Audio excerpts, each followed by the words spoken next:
my game, and oldies are my claim to fame. We're going to turn back the hands of time for the next couple of moments or so. Going back into the 50s and the 60s. Back into the days where men were men, and ladies were so glad that they were. Talking about the old days, baby. Days of the bop, the cha-cha, the twine, and the twist. Days we had big fun and did it all just like this. Standing on the corner drinking wine, watching the girls go by. Standing there with your khaki pants, 3 diamond socks, high boy with extra starch around the collar of the cuff. You know what I'm talking about? Somebody out there say, yeah! Talking about the old days, baby. Come on, let's go back. Let's go back to the days that everybody under 16 had a head full of waves. Lots of royal crown on the top side. And if you was over 16, you had a do-rag hanging in your back pocket on the right side with Murray's pomade upstairs. Old days, baby, let's go back. Ladies, don't go nowhere. Sit tight and hang right. I'll be back at you in just a minute. But I'm talking about the days the gasoline was 19 cents a gallon. Hers potato chips were 5 cents. Tasty cakes were 10 cents. Comic books were 10 cents. Talking about the old days, baby. Ladies! Talking about it every morning. 7 o'clock. You got up and it took you 20 minutes to put your girdle on. Oh, somebody say something, baby. Oh! Come on, let's go back to the days. Drinking Ripple Mad Dog 2020 Silver Satin Valley High Night Train. And if you got low down and funky, talking about Thunderbird, that super chicken. Come on, let's go back. Let's go back, baby. Let's go back to the days of the parties in people's basement. Little red light bulb glowing all night long. And I know all you brothers remember, simply because that's the days we had to lick the Dixie Peach out the girls' ears to get the rap started. All days. Let's go back to the days of the parties in people's basement. Little red light bulb glowing all night long. Yeah, I know you remember, baby. Let's go back to the days you had one pair of shoes and it was called your Sunday shoes. And if you got a hole in the bottom, you tucked the top of the Kellogg's cornflake box, put it in the bottom, and kept on walking anyway. Old days. Come on, let's go back to the choke sandwiches. Peanut butter and jelly sandwich. Mayonnaise. I didn't say mayonnaise. I said mayonnaise sandwich. Come on, let's go back. Days when jeans was called dungarees. Old days. Come on, baby. Once again, Ali is my name. Music, that's my game. Oldies are my claim to fame.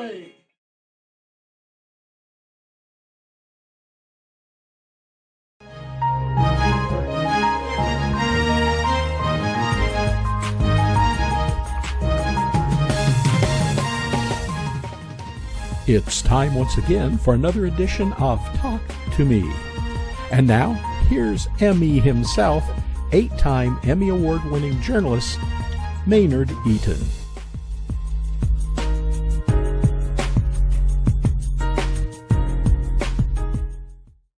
Hello, everyone, and welcome to our weekly edition of Talk to Me, our conversations with business influencers, political influencers, cultural influencers. Today, we have one of the baddest men in music business.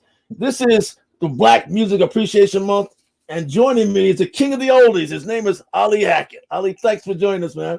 Thank you for the invite, my brother. I'm very humbled by this. Very, very nice. Thank you so much. I appreciate it. Black Music Appreciation Month. It sounds nice, but what does it really mean? Well, it is what sounds nice, but it's what it is. It's an appreciation of our music.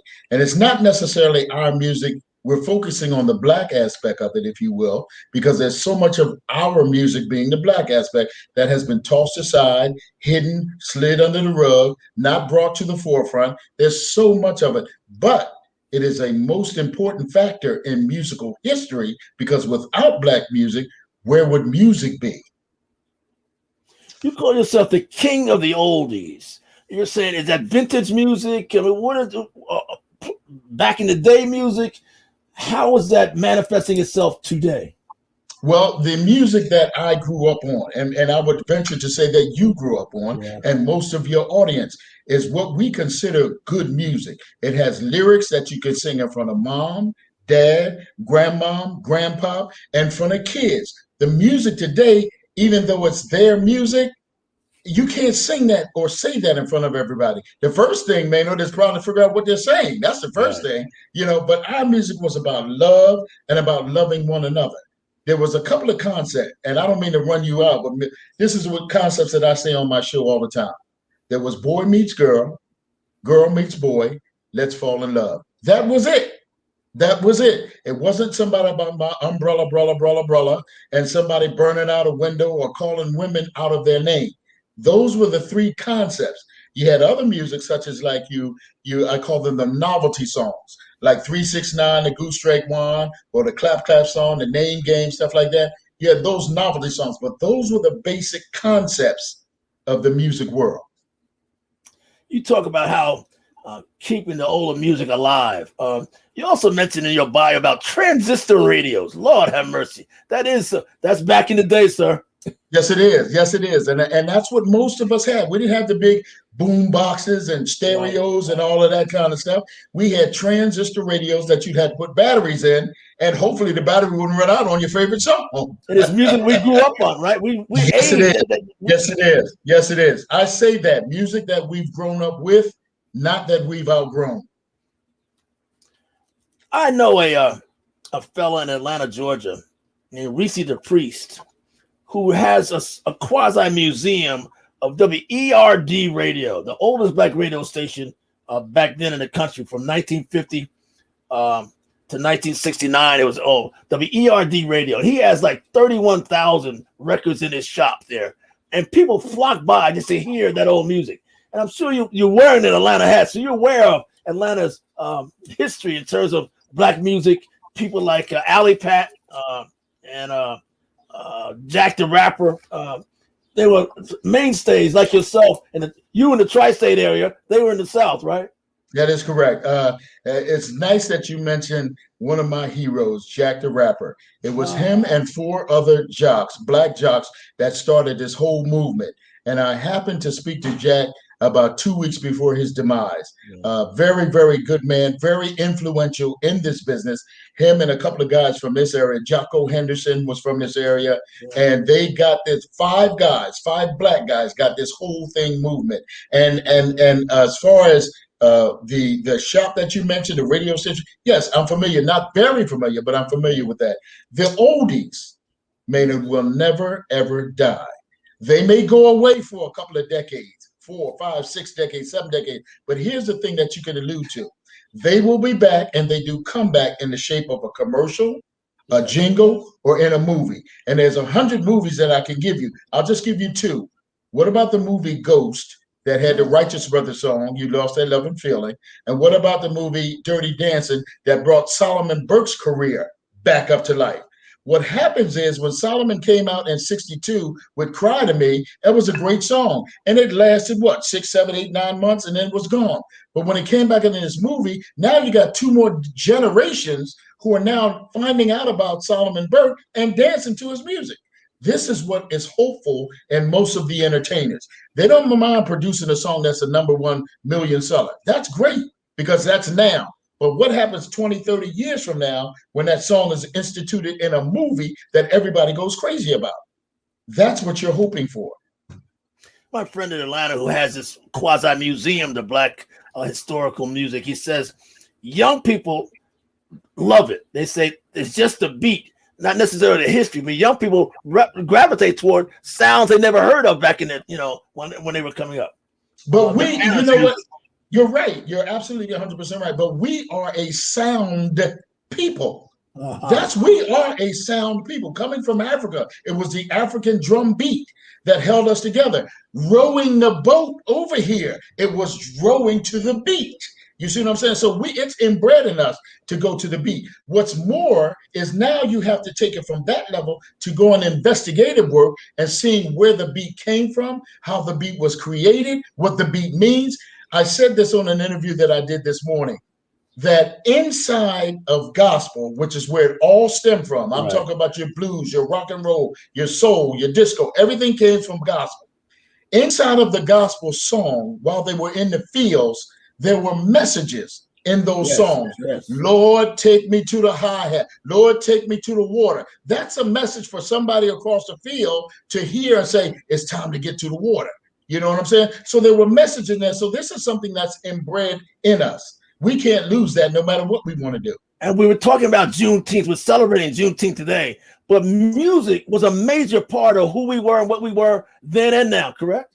Absolutely correct. Absolutely. It's part of our being. Now, you may find one or two people every once in a while that can't hold a beat, but so what? They know what it means. You know what I'm saying? They know what it means. But it's inbred in us. You know, it's inbred in us. That's something that we have. Ollie, how'd you get involved in this? How'd you start out with this? As I understand it, in 71, you going into the Air Force. I was going into Hampton. I had a high lottery number. I guess you had a low one. I did. Well, my career started back when I was about 5 or 6 years old. My mom used to have her girlfriends come over on Friday night, and that was a fish fry night. And they would be drinking Ballantine beer and Schlitz beer. And see, I'm saying those that those are way old labels. Right. And then once in a while, after a while, when the Schlitz and the Ballantine got in their brain, the women start talking bad about the husbands. Now it's my time to come down and play the music and make it worse. So that's how I got started, because if I put on something and that head's bad and that fish is working and it's Dr. Feelgood and they throw their head back and say, oh, Lord, I know I got him. So the bug bit me at an early age. Then it was my goal to find out and do and become the very best that I could. So I copied a little bit from each of the legendary stars in this area: Georgie Woods, Jocko Henderson, Butterball, Harvey Holiday, to name a few. Okay, I copied and took a little bit. I'm sure. Yes, out of New York. Yes, I got a chance to meet him. So I took a little bit from each one of those and developed my own style. But my style is where I consistently not only play the music, but I teach, telling you where the music came from, where this guy was in this group and he went over to this group, sort of like Johnny Carter was in the Flamingos and then he left them and spent the rest of his time with the Dells before his demise. Stuff like that people don't know. I tell people that the music is wonderful. It's great. But you know what's better than the music? It's the stories behind the music. That's the best thing that's happened, because now you can relate something that means nothing to no one but you and the music to that. It's a great thing. Why do we care about the story behind the music? Is it because it's our history? Is it because it's riveting and compelling? Or it's just interesting? A combination of all three, Maynard. A combination of all three. Some of it, here's a story that I shared 2 weeks ago. We had, what's her name? From Martha and the Vandellas, one of the original Vandellas. She's gonna slap my face that I just forget her name. But anyway, she told me a story some years ago. Now, this is when Stevie Wonder was about between 12 and 14 years old, and he's blind. He's blind. He came to the pit, which is where everything went in the pit in Motown. He comes down the steps and he runs back behind Martha or one of the girls and he pinches their butt. And then he runs back upstairs. Now, that has nothing to do with the music, but it's a great story to have to associate when you hear Dancing in the Street or Wild One or Jimmy Mack or Third Finger Left Hand. You say to yourself, I wonder if that was the song that Stevie pinched somebody's butt, and that Helton is who I was talking about. She's one of the original Vandellas, and she shared that story with me. And it's just a combination, like I said to you, Maynard, of all three things. It doesn't mean anything. It's funny, but it's something to relate to. Do you teach that to your students? I understand you're an adjunct professor at Temple. What are you telling contemporary college students today about music back then? How they're connected to it. Because if you talk to a young person, they will say to you that Beyonce made the song at last. But if you talk to somebody over 50 years old, they'll laugh in your face. Etta James is at last. So you've got to know your history, where you came from, in order to know where you're going. That only makes sense. These young rappers and the young performers today, I don't really have that much against them because that's their music. But where did they get that music from? Where did they learn how to style? Where did they learn how to do the harmonies? Where did they learn that stuff? It was from somebody else. The Temptations, as great a group as they were, and probably the best group that ever graced a microphone, learned from somebody. They learned from people like the Ravens, who were like in the 40s and in the 30s and the 40s. So everybody learns from somebody. It depends on how well you perfect your craft as to where you're going to wind up on the totem pole. Ollie, my wife Robin is an ethnomusicologist who wrote a thesis back at Indiana University back in the 70s and 80s about the music industry from 1950 to 1969. that was a golden era. That's what showed the power and influence of the so-called DJ. Am I correct? Yes, it did. Yes, it did. DJs controlled everything. They controlled everything. And I got in on the tail end of that. So I got some of the flavor on how that felt. It's a wonderful, wonderful feeling. The sad part about it, and I say obviously coming from that, it's sort of a downfall now, whereas companies control what you hear. Yeah. You got somebody that lives in, let's say, California that controls the Philadelphia air market, which I think is ridiculous because that person lives in California. He has no idea about the neighborhood and what goes on here. One of my favorite people that I emulated was Georgie Woods. Georgie Woods walked the streets of Broad Street. So he knew the little man. He knew the mom and pop grocery store. He knew the big conglomerate. He knew these people. So he could get on the air and play music to these people. That's why he was so well received. I don't think that anybody that sits in a building someplace else can tell you about your neighborhood. I can't see that happening. I also understand that a white DJ named Alan Freed, kind of took music from black DJs. I mean, he kind of just made himself a multimillionaire by popularizing black music that others were unaware of. Is that correct? I mean, those are kind of machinations that went on back in the day. Am I correct? Yes, you are absolutely correct. It was all about the mighty dollar, which is why the producers like Alan Freed got rich, and the people who sang the song, like Little Richard, who until his dying day still said he never got paid. That's why it's like that. You know, in my opinion, if you sing a song or whatever the case is, you need to get paid for it. No question about it. So why should everybody and all of the big people that formed this stuff, they all were the same way. They collected that money for themselves, and then they decided to disperse it. You've got people who were singers that had to sue the company to get their money. That's just, to me, that's just unfair. That's unfair. But you're absolutely correct. That's how it was done. That's how it was done. Ali, music is still crucial to the black community. But what happened to the so-called DJ? Now we have talk show hosts or morning hosts. Your ilk have faded away or been absorbed by multimedia conglomerates? Combination of both, Maynard, on your answer. And I think that it's a shame because the DJ lived, as I said about Georgie Wood, lived in the area. He knew the mom and pop stores. He knew what price gas was at the corner. He knew how much a gallon of milk was at the mom and pop store. He knew what new buildings were coming in. And therefore, he played the music for those people. The companies have come in and just taken over everything, if you will, and removed the so-called household name. They removed that. You've got your, Sirius radio. I don't knock that. But you don't listen, you can't hear anybody on there. All you hear is music. Then when the music over, you got about a 2-3 second pause, then you hear another song. They've removed the DJ, they've removed the human aspect of it, which I think is very, very, very important in the community.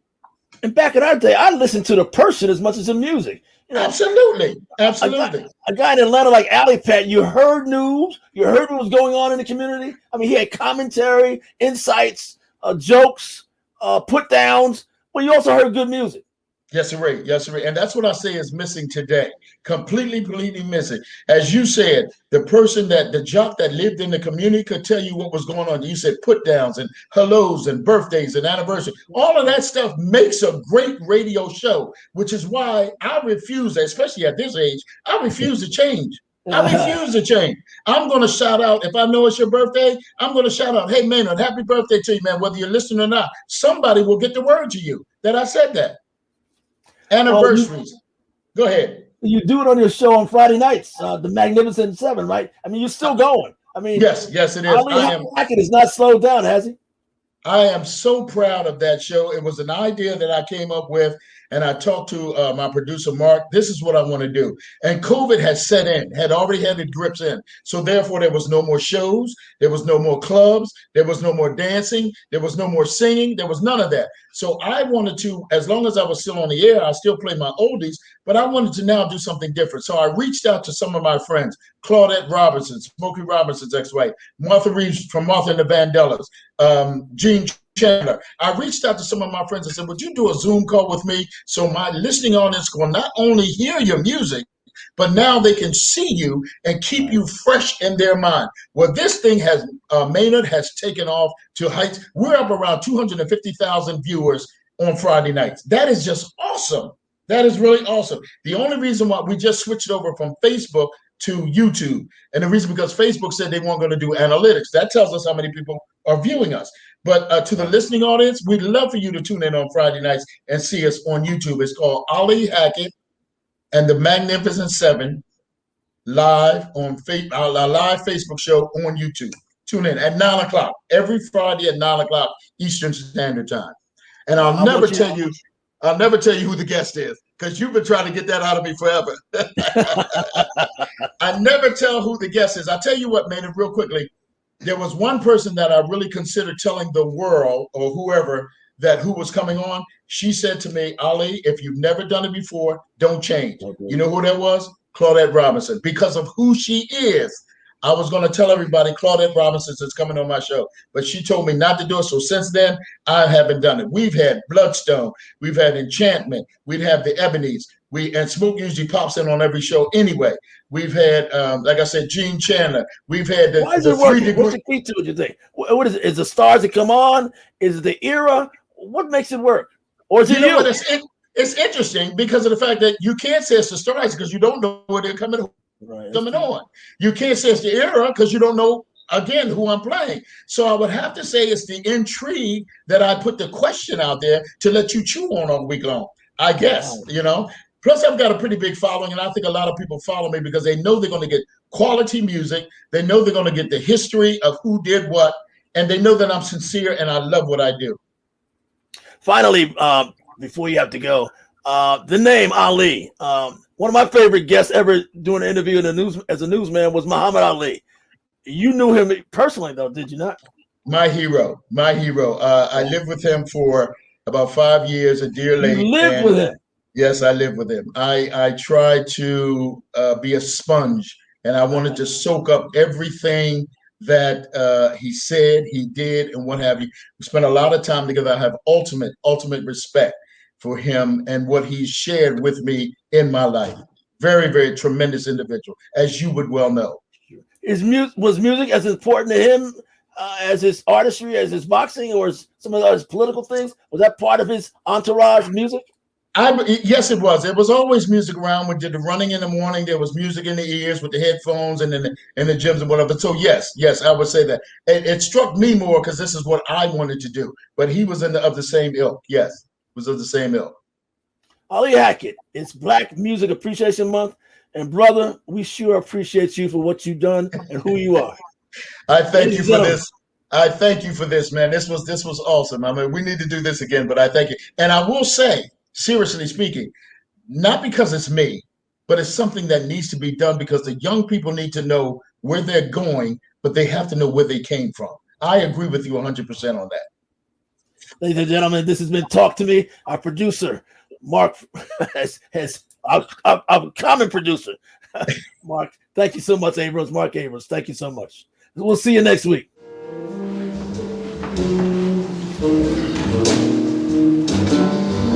21 one-nighters eating through the swinging past door. Well, 31 one-nighters dressing in the park. Yeah. Well, 31 one-nighters sleeping on the dirt floor. Oh, I feel you, baby. I feel it. Oh, Gotta feel it. I wish I was alone in the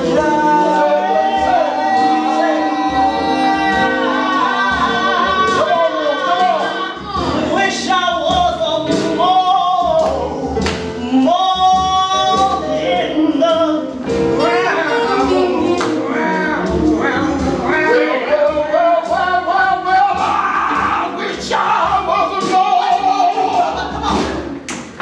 gonna tear